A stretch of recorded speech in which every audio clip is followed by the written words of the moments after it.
In the icy wilderness of northern Alaska, where the land stretches in an endless white blanket and the silence is almost deafening, Carson Miller stood alone. His breath formed misty clouds in the cold air as he focused intently on the small hole in the ice, where his fishing line dipped into the frigid water below. But before we start, smash the like button and make sure to subscribe if you haven't, and hit that notification bell so that you won't miss any new stories.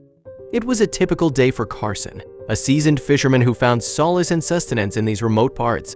Carson's rugged face, marked by years of exposure to the harsh elements, was set in concentration.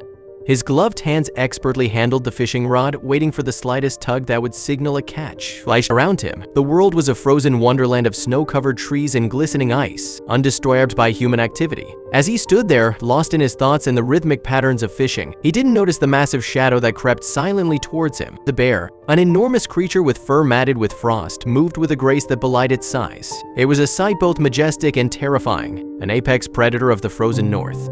The first indication Carson had that something was amiss was the sudden, eerie stillness in the air. A gentle whisper of the wind that had been his constant companion ceased abruptly, leaving a vacuum of silence. It was this unnatural quiet that made him pause and glance up from his fishing hole. What he saw made his heart skip a beat. Barely 10 feet away stood a giant bear, its dark eyes fixed on him. And time seemed to stretch as Carson's mind raced through the limited options he had. Running was out of the question, the bear would easily overtake him. Fighting was equally futile, he was no match for such a powerful animal. Instinctively, Carson did the only thing he could. He stood absolutely still. His eyes locked with the bear's, and he could see his own fear reflected in those deep, dark pools. The bear's breath, visible in the cold air, came in steady puffs, a stark contrast to Carson's rapid, shallow breathing. For what felt like an eternity, man and beast stood frozen in this surreal tableau. Carson's heart pounded in his chest, the sound loud in his ears against the backdrop of silence. Every second dragged on, each heartbeat a reminder of the fragile thread upon which his life hung. Then, as if by some silent agreement, the bear broke the spell. With a slow, deliberate movement, it turned away from Carson and began to walk back towards the dense forest from which it had emerged. Carson watched, his body still rigid with tension, as the massive creature disappeared into the trees. It was only after the bear was completely out of sight that Carson allowed himself to breathe again. The rush of relief was so intense that his knees nearly buckled beneath him. He let out a breath he hadn't realized he was holding and blinked rapidly, trying to process what had just happened. The icy wilderness, so serene and indifferent, had just shown him a glimpse of its unpredictable and dangerous side. Yet, it also revealed the unspoken bond that exists between all creatures that share this harsh environment. In that moment of mutual recognition, there had been a strange understanding between Carson and the bear. As he packed up his gear and prepared to head back home, Carson couldn't shake the feeling of awe and gratitude. The encounter had been terrifying, but it also filled him with a profound respect for the wild and its inhabitants. It was a reminder that, despite his years of experience and familiarity with this landscape, he was still just a visitor in the bear's domain. Back at his cabin, warmed by the crackling fire and with a hot drink in hand, Carson recounted his incredible story. His friends listened with wide eyes and bated breath, hanging on his every word. The tale of his miraculous encounter with the bear quickly became legend, a story of survival, respect, and the mysterious ways of nature. As the years went by, Carson's story was told and retold, each time with the same sense of wonder and admiration. It became a part of the local lore, a testament to the unpredictable beauty of the wild and the delicate balance between fear and respect that all who venture into it must learn to navigate. Carson himself never forgot that day. It remained etched in his memory as a turning point, a moment when he truly understood his place in the vast, untamed wilderness. And though he continued to fish in those icy waters, he did so with a renewed sense of humility and reverence, forever changed by his unbelievable encounter with the bear. Years after the incident, Carson found himself once again in the icy wilderness, but this time he was not alone. He had brought with him a young journalist, Emily, who had heard of his legendary encounter and was eager to document it firsthand.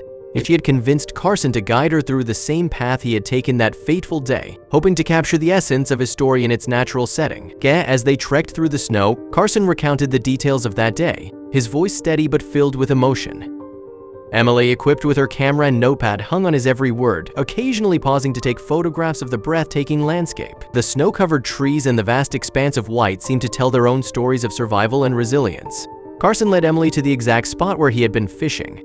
The ice hole was long gone, covered by fresh layers of snow, but the memory was vivid in his mind. He pointed to where the bear had emerged from the forest and described the sheer size and presence of the creature. Emily listened intently, her imagination painting a vivid picture of the scene. Macharan moager upon imagination painting a vivid fright the lake butachin man its persistence. As they stood there, a sudden movement caught Carson's eye. His heart skipped a beat, a flash of déjà vu washing over him. But this time, it was not a bear that approached them, but a family of deer, their delicate hooves barely making a sound on the snow. The deer paused for a moment, their large, dark eyes observing the two humans before them. Then, as if satisfied that there was no threat, they continued their graceful journey across the frozen landscape. Emily captured the moment with her camera, the click of the shutter breaking the serene silence. She turned to Carson, her eyes shining with excitement.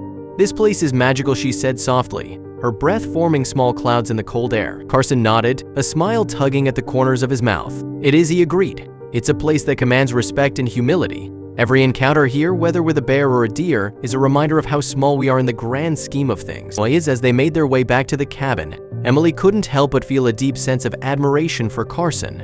His connection to the wilderness was profound, rooted in years of experience and a deep respect for nature. She knew that his story would resonate with many, not just as a tale of survival, but as a testament to the beauty and unpredictability of the natural world. Back at the cabin, Carson stoked the fire while Emily reviewed her notes and photographs. The warmth from the fire slowly thawed the chill from their bones, and the cozy interior of the cabin contrasted sharply with the harshness of the outside world. Carson brewed a pot of coffee, the rich aroma filling the small space, and they settled in for the evening. And as they sipped their coffee, Carson shared more stories of his adventures in the wilderness. Each tale was filled with vivid details and a sense of reverence for the land and its inhabitants. Emily listened, captivated by his words, and she could see why his encounter with the bear had become legendary. It wasn't just the danger and the fear that made the story compelling, but the underlying message of respect and coexistence. Carson's stories painted a picture of a man who had found his place in the world, not by conquering nature, but by understanding and respecting it. He spoke of the changing seasons, the migration patterns of animals, and the delicate balance of the ecosystem. His knowledge was vast,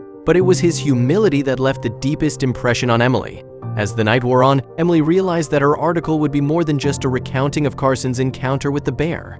It would be a tribute to the wisdom and spirit of a man who had dedicated his life to understanding the wilderness. It would capture the essence of his journey, not just as a fisherman, but as a steward of the land. The next morning, as they prepared to leave the cabin, Carson handed Emily a small, worn journal. "This contains my notes and sketches from over the years," he said. "I think you'll find it useful for your article." Emily accepted the journal with gratitude, knowing that it was a precious gift. As they made their way back to civilization, she felt a deep sense of responsibility to do justice to Carson's story. It was more than just an incredible encounter with a bear, it was a narrative of respect, survival, and the unbreakable bond between humans and nature.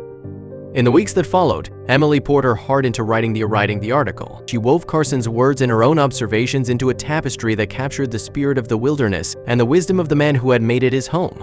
When the article was finally published, it resonated with readers far and wide, inspiring many to look at nature with new eyes and a renewed sense of respect. Carson's story continued to be told, not just in the remote corners of Alaska, but in cities and towns across the country. It became a symbol of the delicate balance between humanity and the natural world, a reminder that true strength lies in understanding and respect. And for Carson, life continued as it always had, filled with the rhythms of the wilderness. Each day was a new adventure, a new lesson in the intricate dance of survival and coexistence. So he knew that the bear was out there somewhere, a silent guardian of the frozen north, and he felt a sense of peace knowing that their paths had crossed in such a profound and unforgettable way.